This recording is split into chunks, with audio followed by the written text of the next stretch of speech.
The brass at Manchester United still believes they can make a title run this year. Robbo, you were on the Gavin Jules podcast. I believe it was earlier today. Y'all sat down with Mark Ogden. And he said it would be 2 to 3 years minimum before Manchester United could compete again for a league title. It sounds like from your last answer, you're on the same page. Yeah, 3 years maybe extending it a little bit, but certainly 2 years. But again, Ole Gunnar Solskjaer, when I see him on the side of the field and I see the information that he's trying to put across to the players, it's not inspiring. He's not changing things early enough. He makes changes at half-time and they play the way they should do in the first half. But again, preparation is everything. And we talked about motivation before. Players are motivated when they get the right preparation. You don't need a kick up the backside before you go out. You need the right instructions. And if you know the manager's giving you the right instructions and you're prepared for the game, then you'll go out and play well in that first half. And at the moment, Ole Gunnar Solskjaer's not doing that for the Manchester United team. They're not sure what not so much the formation, what the philosophy is of how they're meant to be playing. They're not sure whether they should go long or short, how they're going to close the ball down, press or drop off. So at the moment, I can't see any progression. And therefore, Ole Gunnar Solskjaer has to be in grave danger of losing his job because there won't be any chance of them winning the Premier League in the next 2 years. Stevie, Manchester United, 2-3 years away from being competitive. Harsh or generous? No, absolutely. Listen, I think 2 or 3 years is if they start getting decisions right starting today.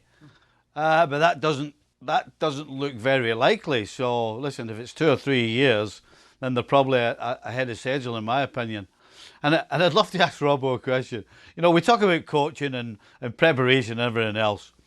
But I can assure you, I had a couple of managers who all I had to do was look across to the sideline or the dugout and see the face on them. And that made me buck my ideas up and everybody else around me. And I can assure you, coming in at half-time or at the end of a game, when things haven't quite worked out, you didn't want to go. You were hesitant and you got in there and you got your head down. You didn't make any eye contact with them because you know you were in for it. Do you really think any of these players are scared at all of Ole Gunnar Solskjaer? Do they really walk in the dressing room after being horrendous and being 2-0 down at half-time and quite a few games thinking, we'll be all right. The gaffer won't. He'll be all right. Don't worry about it. Robbo, is it that simple?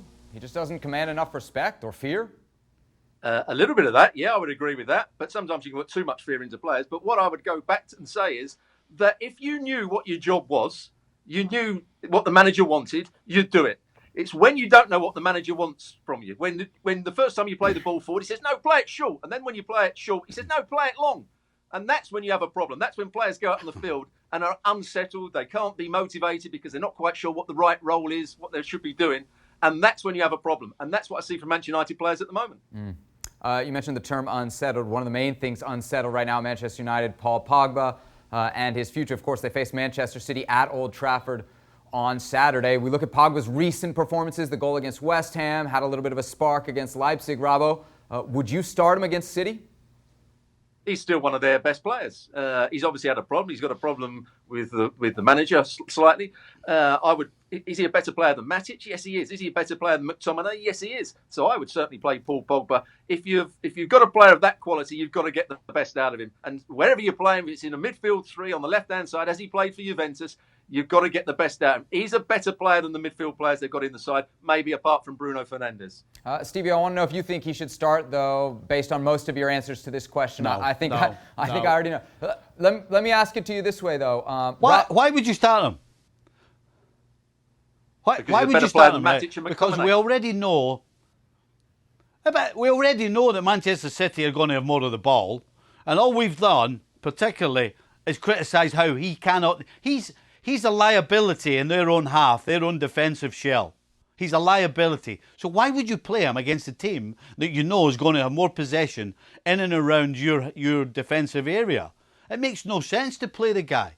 That's why he hasn't been playing, because he can't do anything to help you defensively. I'll go back to it again, Stephen. And he's better than McTominay, and he's better than Fred, but unfortunately, they do a better job defensively, and you have to defend before anything else. You say it all the time. You have to win the battle straight away, and you ain't winning the battle with this guy. But not at Man United. When he was at Juventus, when he played for Juventus, because he knew his role in the side, he knew what he had to do. Who were a good team. He was a brilliant defensive player.